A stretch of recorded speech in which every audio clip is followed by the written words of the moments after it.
যশোরে শুরু হয়েছে তা তো কুটির শিল্প মেলা, সেটা হচ্ছে বিনোদিয়া পার্কে। আজকে এই পার্কে কি কি থাকছে মেলায় সেগুলো আপনাদের সাথে শেয়ার করব, আর আমরা কি কি করেছি ওখানে যেয়ে সেগুলো দেখাবো। আর ওখানে মেলায় কি কি পাওয়া যাচ্ছে সব কিছু দেখতে পাবেন এই ফুল ব্লগে। হ্যালো এভরিওয়ান, আসসালামু আলাইকুম, welcome back to my another blog. আজকে আমরা চলে যাচ্ছি যশোরের বিনোদিয়া ফ্যামিলি পার্কে, কারণ ওখানে শুরু হয়েছে তা তো কুটির শিল্প মেলা। এখন আমরা প্রায় চলে আসছি এই মেলার এখানে। যেহেতু এটা ক্যান্টনমেন্ট এলাকা সেহেতু ভিডিও অ্যালাউ না, তারপরে আমি একটু একটু করে ভিডিও করে নিয়ে চলে আসছি। আমরা এই গেটের এখানে চলে আসলাম, আর আমাদের গাড়িটা একটু পার্কিং করতে দিয়ে আসছে। আমি এই জন্য আমার নিজের একটু ভিডিও করে নিলাম। আমার হাজব্যান্ড এখান থেকে টিকিট কাটতে গেছে, আর সে টিকিটও কেটে নিয়ে চলে আসছে। এই যে টিকিটের প্রাইস ছিল 20 টাকা, আর সাথে ছিল লটারির যে কুপনটা থাকে সেটা। আমরা এখন সামনে গিয়েই সুন্দর করে আমাদের নাম আর মোবাইল নাম্বারটা লিখবো। আর যেহেতু আমি ক্যামেরা ধরে আছি সেহেতু তাকে দিয়েই লেখালাম আমাদের 2টা টিকিট। আর এখানে দেখলাম অনেক সুন্দর ফুল, এজন্য ফুলটা একটু ভিডিও করে নিলাম। আর আশেপাশে আরো অনেক সুন্দর সুন্দর ভিউ ছিল, সেগুলো ফুল দেখাবার। এই ড্রামের ভিতরে আমাদের কুপনটা ফেলে দিলাম। প্রথমে ঢুকতে এখানে একটা মানচিত্র দেওয়া ছিল যে কোন দিকে কি আছে সেগুলো দেখানোর জন্য। আমিও সব কিছু একটু একটু করে আপনাদের জন্য ভিডিও ক্লিপ নিয়েছি। আর এখানে আসতেই দেখলাম শৈশবের সেই হাওয়াই মিঠাই, এটা আর ভিডিও না করে থাকতে পারলাম না।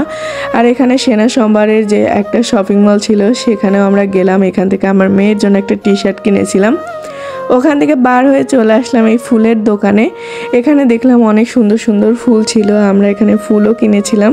সেটার আর ভিডিও ক্লিপ নিতে ভুলে গিয়েছিলাম। আর এখন তো এই বেলুনগুলো ভাইরাল হয়ে গেছে, খুবই সুন্দর। আর এখানে আসতে আর একটা দোকান চোখে পড়লো, এখানে অনেক সুন্দর সুন্দর খেলনা শোপিসও ছিল। আর যেহেতু এটা হচ্ছে বৃহস্পতিবার ছিল, আর এখানে দেখলাম যে একটা স্কুল থেকে পিকনিক করতে আসছে, তারা অনেক মজা করছে। অনেকক্ষণ ঘোরাঘুরি পরে আমাদের খিদা লেগে যায়, আর আমরা এখান থেকে 2টা বার্গার নিই। আর বার্গার 2টা এত মজা ছিল কি বলবো, আমার খুব ভাল লাগছে। বার্গার খাওয়া শেষে আমরা 2জন আবার একটু ভিডিও ক্লিপ নিয়ে নিই। আর এদিকে একটা নৌকা ছিল, নাগরদোলনা ছিল। আর এই যে এই সাইডের এই রাউন্ড চেয়ারের এটা খুবই সুন্দর, বাট চালু করে না, আর আমি ভয়তেও কখনো উঠতে পারিনি। আর এই যে দেখুন মেলার ফুল সব কিছু এখনও কমপ্লিট হয়নি।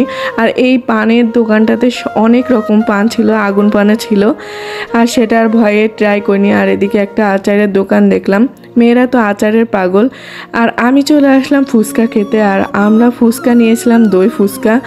আর এই দোকানের ফুচকাটা এত মজা ছিল কি বলবো, দেখার আগেই মনে হচ্ছে যে আমি কখন আগে খাওয়া শুরু করবো। আর আমি খেয়েও নিলাম, আমাকে আমার হাজব্যান্ডও খাইয়ে দিল, সে সব সময় এটা করতে থাকে। আর এদিকে চলে আসলে দেখলাম যে অনেকগুলো হরিণ ছিল, হরিণগুলো ঘাস খাচ্ছিল, আর আমি একটু ভিডিও করে নিলাম। আর এদিকে একটা স্পিড বোর্ডও ছিল যেটাকে বলে পায়ে চালায় যেতে হয়।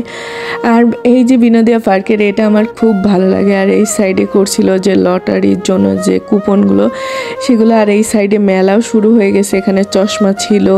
আর এখান থেকে অনেক সুন্দর সুন্দর কলমও ছিল, আমরা কলমও কিনে নিয়েছিলাম। এখানে যতগুলো দোকান আছে দোকানে সব সুন্দর সুন্দর জিনিস পাবেন আপনারা, আর অল্প প্রাইজে। আপনারা কে কে এই মেলায় ঘুরতে গেছেন অবশ্যই একটু কমেন্ট করবেন। আর যারা যাননি অবশ্যই ফ্যামিলি নিয়ে ঘুরতে যাবেন, কারণ ওখানে গেলে আপনার মনটা ভালো হয়ে যাবে। আর বেবিরা অনেক এনজয় করবে, কারণ ওখানে অনেক রাইডস আছে বাচ্চাদের জন্য। আমি প্রতিটা দোকান ঘুরে ঘুরে অল্প অল্প করে ক্লিপ নিয়েছি। আর এখানে মেয়েদের 3 পিসও ছিল অনেক রিজনেবল প্রাইসে, ছেলেদের কোট ছিল। আর আমরা এই সাইডে আসতে একটা দেখলাম খাবারের দোকান, আমরা এখান থেকে কিছু খাবারও কিনেছিলাম। এই ভিডিওটা কেমন লাগলো অবশ্যই একটু কমেন্ট করবেন। আর আপনারা যারা আমার পেজে নতুন অবশ্যই আমার পেজটা ফলো করে দিবেন। আল্লাহ হাফেজ।